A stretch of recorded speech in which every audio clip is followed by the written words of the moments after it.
नमस्कार दोस्तों, मैं अर्जुन आपका स्वागत करता हूँ A to Z सब्जेक्ट वाला के यूट्यूब चैनल में। दोस्तों आज मैं आपके लिए लेकर आया हूँ संविधान के टॉप 100 प्रश्न जो वेरी मोस्ट इम्पोर्टेंट क्वेश्चन है सभी परीक्षाओं के लिए। सभी परीक्षाओं में बार बार रिपीट किए क्वेश्चन है, तो दोस्तों वीडियो को अंत तक जरूर देखना ताकि सभी क्वेश्चन आपको आसानी से याद हो जाएँ। साथ ही दोस्तों अगर आप हमारे चैनल पर पहली बार आए हैं तो हमारे चैनल को भी सब्सक्राइब कर लीजिएगा, साथ ही बेल आइकन को प्रेस कर लीजिएगा ताकि हमारे आने वाले वीडियो का नोटिफिकेशन आप तक पहुंचता रहे। चलिए दोस्तों वीडियो को स्टार्ट करते हैं।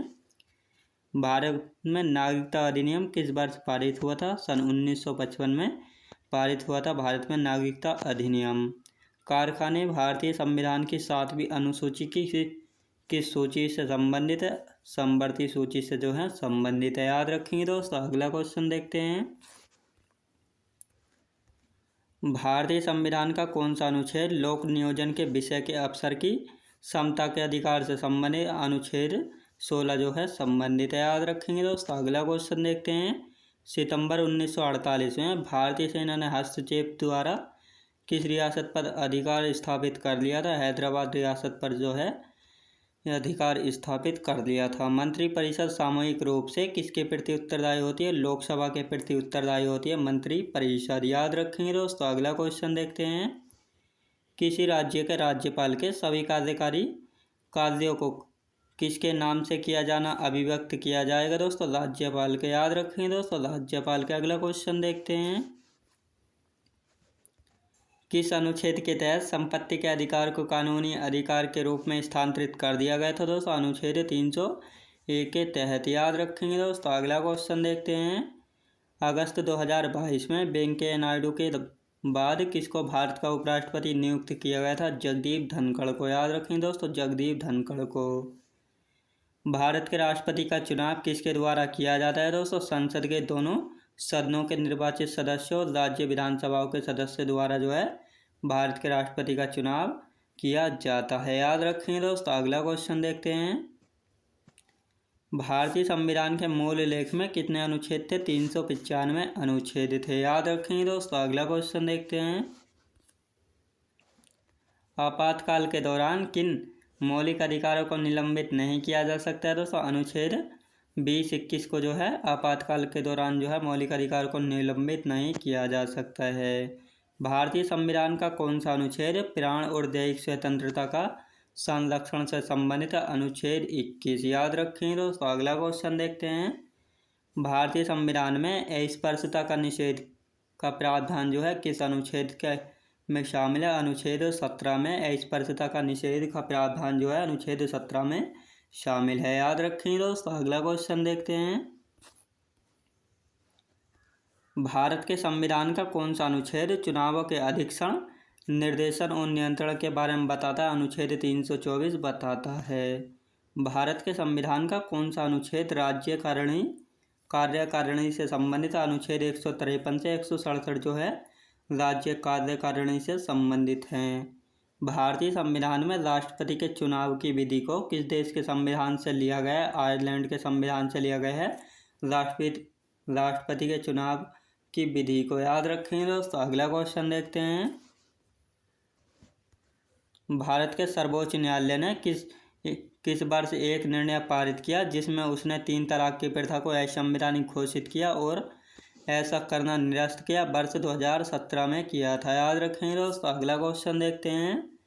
भारतीय संविधान में अंतिम अनुच्छेद को कौन सी संख्या दी गई है? 395 संख्या दी गई है अंतिम अनुच्छेद को, याद रखेंगे दोस्तों। अगला क्वेश्चन देखते हैं।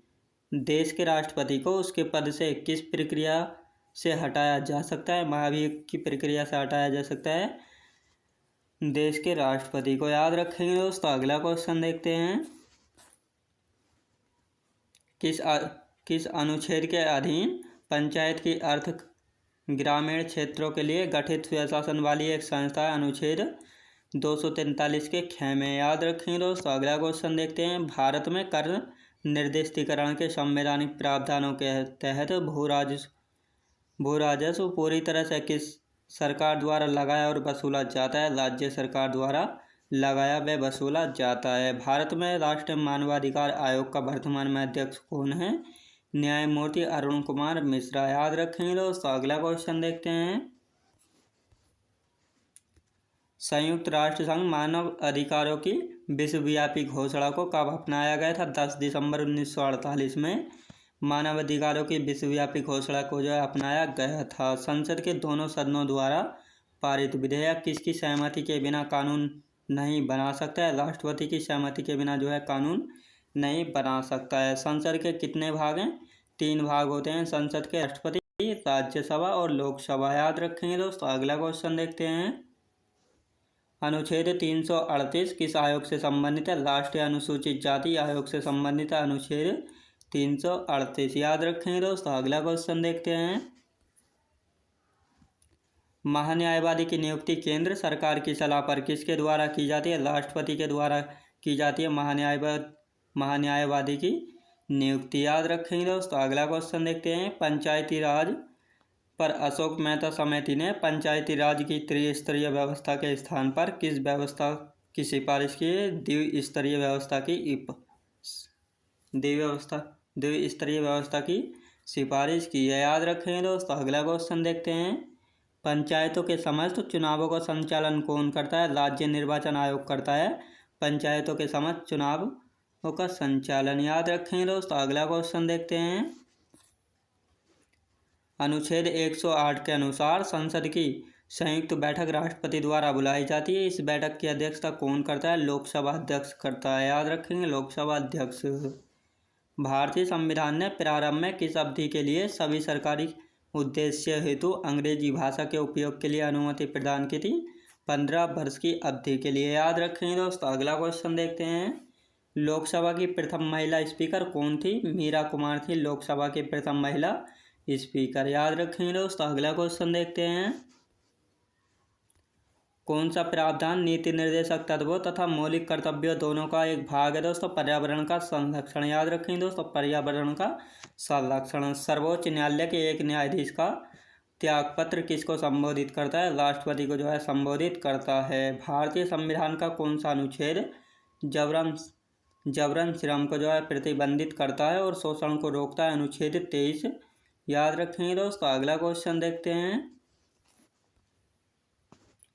अनिवार्य रक्षा सेवा विधेयक 2021 को राष्ट्रपति की मंजूरी किस महीने में प्राप्त हुई थी दोस्तों? अगस्त 2021 में जो है प्राप्त हुई थी। अंगीकृत किए जाने के समय भारतीय संविधान सबसे लंबा संविधान था, जिसमें मूलतः कितने अनुच्छेद थे? कुल 395 अनुच्छेद थे। भारतीय संविधान की 8वीं अनुसूची में कितनी भारतीय भाषाओं को शामिल किया गया है? कुल 22 भाषाओं को जो है शामिल किया गया है 8वीं अनुसूची में। याद रखेंगे दोस्तों। अगला क्वेश्चन देखते हैं।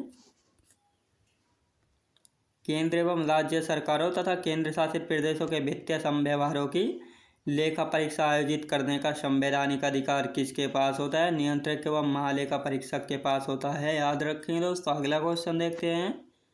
भारत के नियंत्रक व महालेखा परीक्षक के ऑडिट रिपोर्ट का परीक्षण कौन सी संसदीय समिति करती है? लोक लेखा समिति करती है। याद रखेंगे दोस्तों। अगला क्वेश्चन देखते हैं। मार्च 2022 में असम मेघालय सीमा विवाद को हल करने हेतु समझौते पर किसने हस्ताक्षर किए थे? असम और मेघालय के मुख्यमंत्री ने हस्ताक्षर किए थे। याद रखेंगे दोस्तों। अगला क्वेश्चन देखते हैं। किस संविधान संशोधन अधिनियम को भारत के स्थानीय शासन के इतिहास के एक आधार स्तंभ के रूप में माना जाता है? 73वां संविधान संशोधन अधिनियम को जो है माना जाता है। संसद और राज्य विधानमंडलों द्वारा बनाई जाने वाली विधियों की विषय सूची का उल्लेख किस अनुसूची में किया गया दोस्तों? 7वीं अनुसूची में जो है किया गया है। याद रखेंगे दोस्तों। अगला क्वेश्चन देखते हैं। किस संविधान संशोधन अधिनियम के द्वारा दिल्ली को राष्ट्रीय राजधानी क्षेत्र बनाया गया था? 69वां संविधान संशोधन अधिनियम के द्वारा दिल्ली को जो है राष्ट्रीय राजधानी क्षेत्र बनाया गया था। अगला क्वेश्चन देखते हैं। उत्तर प्रदेश दिवस किस तिथि को मनाया जाता है? 24 जनवरी को मनाया जाता है उत्तर प्रदेश दिवस। याद रखेंगे दोस्तों। अगला क्वेश्चन देखते हैं। संविधान की मूल संरचना की अवधारणा सर्वोच्च न्यायालय द्वारा किस बाद में प्रतिपादित की गई थी दोस्तों? केशवानंद भारती बनाम केरल राज्य 1973 में। शिक्षा का अधिकार मौलिक अधिकारों में से किस अधिनियम द्वारा जो है सम्मिलित किया गया है दोस्तों? 86वें संविधान संशोधन अधिनियम 2002 के तहत। याद रखेंगे दोस्तों। अगला क्वेश्चन देखते हैं। दो या दो से अधिक राज्यों के लिए एक संयुक्त लोक सेवा आयोग किसके द्वारा बनाया जा सकता है? संबंधित राज्यों के निवेदन पर संसद द्वारा। याद रखेंगे दोस्तों, संबंधित राज्यों के निवेदन पर संसद द्वारा। प्रथम आंतरिक राष्ट्रीय सरकार की घोषणा कब की गई थी दोस्तों? 24 अगस्त 1946 में। याद रखेंगे दोस्तों, 24 अगस्त 1946 में। अगला क्वेश्चन देखते हैं, किस समिति की रिपोर्ट के अनुसरण में न्यायालय की अवमानना अधिनियम 1971 पारित किया गया था दोस्तों? HN सान्याल समिति के द्वारा। याद रखेंगे दोस्तों। अगला क्वेश्चन देखते हैं, भारतीय संविधान के अनुसार लोकसभा के सदस्यों की अधिकतम संख्या क्या है? 552। याद रखेंगे दोस्तों, भारतीय संविधान के अनुसार लोकसभा के सदस्यों की अधिकतम संख्या क्या है? 552। बिहार गोवध किस वर्ष में प्रतिबंधित किया गया था? वर्ष 1955 में जो है प्रतिबंधित किया गया था। बिहार का प्रथम गैर कांग्रेसी मुख्यमंत्री कौन था? महामाया प्रसाद सिन्हा थे बिहार के प्रथम गैर कांग्रेसी मुख्यमंत्री। याद रखेंगे दोस्तों। अगला क्वेश्चन देखते हैं, जेल कानून और व्यवस्था तथा पुलिस भारतीय संविधान की किस सूची में सम्मिलित है? राज्य सूची में जो है सम्मिलित हैं। लिखित संविधान और संविधान की सर्वोच्चता, शक्तियों का वितरण तथा अर्धसंघीय संरचना किस देश के संविधान की विशेषताएं हैं? भारत देश के संविधान की जो है विशेषताएं हैं। भारतीय संविधान का कौन सा अनुच्छेद राज्य सरकारों को ग्राम पंचायतों के आयोजन के लिए निर्देशित करता है? अनुच्छेद 40 के अंतर्गत। याद रखेंगे दोस्तों। अगला क्वेश्चन देखते हैं, त्रिस्तरीय पंचायती राज व्यवस्था का विचार जो है किसने रखा था? बलवंत राय मेहता समिति ने रखा था त्रिस्तरीय पंचायती राज व्यवस्था का विचार। भारतीय संविधान का कौन सा प्रावधान भारतीय नागरिकों को आर्थिक न्याय प्रदान करता है? राज्य नीति के निदेशक सिद्धांत। याद रखेंगे दोस्तों। अगला क्वेश्चन देखते हैं, राज्यसभा के चुने हुए सदस्यों का कार्यकाल कितने वर्ष का होता है दोस्तों? 6 वर्षों का होता है राज्यसभा के चुने हुए सदस्यों का कार्यकाल। याद रखेंगे दोस्तों। अगला क्वेश्चन देखते हैं, भारत के राष्ट्रीय चिन्ह को किस दिन अपनाया गया था? 26 जनवरी 1950 में अपनाया गया था भारत के राष्ट्रीय चिन्ह को।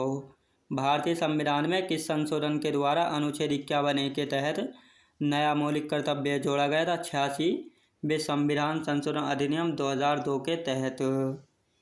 किस संविधान संशोधन अधिनियम द्वारा संविधान में अनुच्छेद 51A को जोड़ा गया था? 42वां संशोधन अधिनियम 1976 के तहत जो है जोड़ा गया था। याद रखेंगे दोस्तों। अगला क्वेश्चन देखते हैं,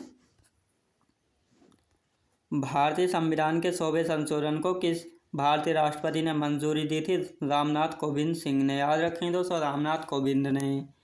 राष्ट्रीय राजधानी क्षेत्र दिल्ली सरकार विधेयक 2021 जिसे मार्च 2021 में पारित किया गया था, किसके द्वारा जो है किस अधिनियम में संशोधन किया गया था दोस्तों? राष्ट्रीय राजधानी क्षेत्र दिल्ली सरकार अधिनियम 1991 में जो है संशोधन जो है किया गया था। याद रखेंगे दोस्तों। अगला क्वेश्चन देखते हैं, कौन सा संविधान संशोधन भाषा के आधार पर भारतीय राज्यों के पुनर्गठन को संवैधानिक रूप से बदलने के प्राथमिक उद्देश्य के साथ पारित किया गया था? 7वां संशोधन के तहत। याद रखेंगे दोस्तों। अगला क्वेश्चन देखते हैं, भारतीय संविधान के अंतर्गत धन का केंद्रीयकरण किसका उल्लंघन करता है? राज्य के नीति निदेशक तत्व का उल्लंघन करता है। भारत में संपत्ति का अधिकार किसी भी व्यक्ति को प्राप्त है। यह किस प्रकार का अधिकार है? विधिक अधिकार है, संपत्ति का अधिकार। याद रखेंगे दोस्तों। अगला क्वेश्चन देखते हैं, 26 जनवरी 1950 को भारत की वास्तविक संवैधानिक स्थिति क्या थी दोस्तों? संपूर्ण प्रभुत्व संपन्न लोकतंत्रात्मक। याद रखेंगे दोस्तों। अगला क्वेश्चन देखते हैं,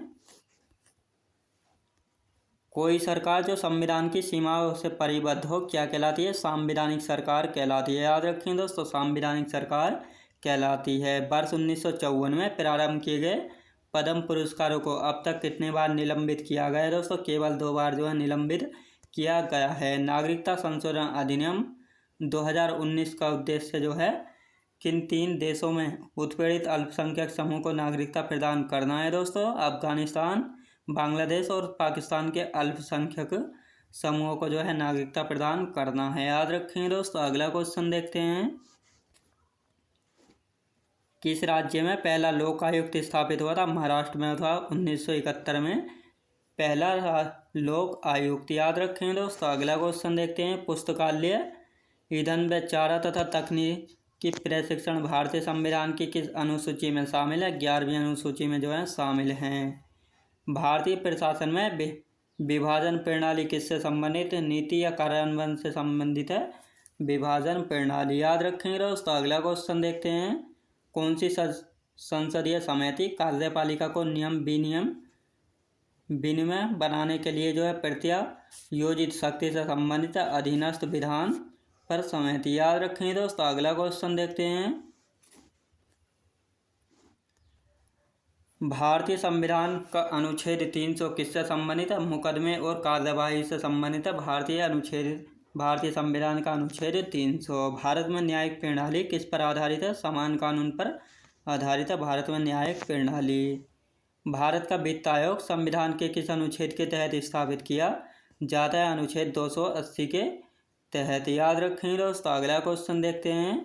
वित्त आयोग द्वारा की गई सिफारिशों की प्रकृति किस प्रकार की होती है? केवल सलाहकारी जो है होती है। याद रखें दोस्तों। अगला क्वेश्चन देखते हैं। राष्ट्रीय विकास परिषद का गठन अगस्त 1952 में किया गया था। इसका पदेन अध्यक्ष होता है प्रधानमंत्री होता है। उत्तर प्रदेश के राज्य लोक सेवा आयोग के कार्यों का विस्तार जो है किसके द्वारा किया जा सकता है? राष्ट्रपति द्वारा किया जा सकता है। भारतीय संविधान का कौन सा अनुच्छेद राज्य सरकारों को ग्राम पंचायतों के आयोजन के लिए निर्देशित करता है? अनुच्छेद 40 के अंतर्गत। याद रखें दोस्तों। अगला क्वेश्चन देखते हैं। त्रिस्तरीय पंचायती राज व्यवस्था का विचार जो है किसने रखा था? बलवंत राय मेहता समिति ने रखा था। भारतीय संविधान का कौन सा प्रावधान भारतीय नागरिकों को आर्थिक न्याय प्रदान करता है? राज्य के नीति निर्देशक तत्व। भारत के संविधान का कौन सा अनुच्छेद भारतीय निर्वाचन आयोग की स्थापना से संबंधित है? अनुच्छेद 324 जो है भारतीय निर्वाचन आयोग की स्थापना से संबंधित है। अगला क्वेश्चन देखते हैं। विधि का नियम या कानून का अधिराज्य का मतलब क्या है? सभी के लिए एक कानून और सभी के लिए एक न्यायतंत्र। याद रखेंगे दोस्तों। अगला क्वेश्चन देखते हैं। पंचायती राज संस्थाओं को 29 कार्यों की सूची किस अनुच्छेद के तहत दी गई थी? अनुच्छेद 243 जी के तहत जो है दी गई थी। याद रखेंगे दोस्तों। अगला क्वेश्चन देखते हैं। नागरिकता संशोधन कानून जो है कब पारित हुआ था? 11 दिसंबर 2019 को नागरिकता संशोधन कानून जो है पारित हुआ था। याद रखेंगे दोस्तों। अगला क्वेश्चन देखते हैं। 73वें संविधान संशोधन कानून की वैधानिक शुरुआत जो है किस संविधान संशोधन बिल से हुई थी? 64वां संविधान संशोधन बिल से हुई थी। जानवरों के प्रति क्रूरता की रोकथाम को भारतीय संविधान की किस सूची में रखा गया है? दोस्तों राज्य सूची में जो है रखा गया है। संविधान सभा की प्रथम बैठक कब हुई थी? 9 दिसंबर 1946 ईस्वी में हुई थी संविधान सभा की प्रथम बैठक। याद रखेंगे दोस्तों। अगला क्वेश्चन देखते हैं। इंद्र साहनी बनाम भारत संघ मुकदमे में सर्वोच्च न्यायालय का निर्णय किस विषय से संबंधित है? सरकारी नौकरियों में अन्य पिछड़ा वर्ग के आयोग से संबंधित है। याद रखेंगे दोस्तों। अगला क्वेश्चन देखते हैं। पिछड़ा वर्ग के आरक्षण से जो है संबंधित है। कटौती प्रस्ताव का उद्देश्य क्या होता है? बजट प्रस्तावों के खर्च में कमी का प्रस्ताव प्रस्तुत करना होता है कटौती प्रस्ताव का उद्देश्य। किस अनुच्छेद में राज्य की सार्वजनिक सेवाओं में कार्यपालिका से न्यायपालिका को अलग करने का उल्लेख है? अनुच्छेद 50 में। याद रखेंगे दोस्तों। अगला क्वेश्चन देखते हैं। किस संवैधानिक संशोधन अधिनियम द्वारा मंत्रिपरिषद की संख्या लोकसभा के कुल सदस्यों के 15% की सीमा तक निर्धारित की गई? दोस्तों 91वां संवैधानिक संशोधन अधिनियम 2003 के तहत। क्रीमी लेयर की संकल्पना से क्या तात्पर्य है? आर्थिक स्तर के आधार पर वर्गीकरण है क्रीमी लेयर की संकल्पना का तात्पर्य है। देश का सबसे बड़ा कानून कौन सा है? भारतीय संविधान है देश का सबसे बड़ा कानून। याद रखेंगे दोस्तों। अगला क्वेश्चन देखते हैं। किस सरकार या तंत्र का सिद्धांत है कि व्यक्ति चाहे बदल जाए पर नियम नहीं बदलने चाहिए? संवैधानिक सरकार का सिद्धांत है। याद रखेंगे। प्रजातीय भेदभाव किसका उल्लंघन है? दोस्तों सामाजिक समानता एवं सामाजिक न्याय के सिद्धांत का उल्लंघन है प्रजातीय भेदभाव। एकल हस्तांतरणीय मतदान पद्धति में हर मतदाता कितने विकल्प व्यक्त कर सकता है? उतने विकल्प जितने चुनाव में प्रत्याशी हैं। याद रखेंगे दोस्तों। दोस्तों मैं उम्मीद करता हूँ आपको वीडियो क्वालिटी कंटेंट वगैरह सभी कुछ आपको पसंद आया होगा। पसंद आया हो तो लाइक शेयर और सब्सक्राइब करना बिल्कुल भी ना भूलें। साथ ही दोस्तों अगर आप हमारे चैनल पर पहली बार आएँ तो हमारे चैनल को भी सब्सक्राइब कर लीजिएगा। साथ ही बेल आइकन को प्रेस कर लीजिएगा ताकि हमारे आने वाले वीडियो का नोटिफिकेशन आप तक पहुँचता रहे। तो चलिए दोस्तों मिलते हैं नेक्स्ट वीडियोज़ में।